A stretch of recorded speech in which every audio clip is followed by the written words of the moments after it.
How to download games on a PC or laptop. Go to the search bar. Type Microsoft Store in the search bar.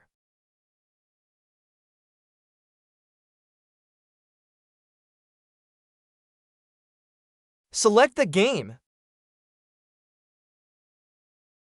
You'll find plenty of games to choose from here.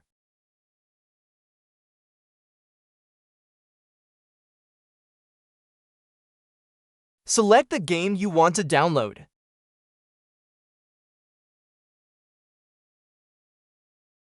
Click Install.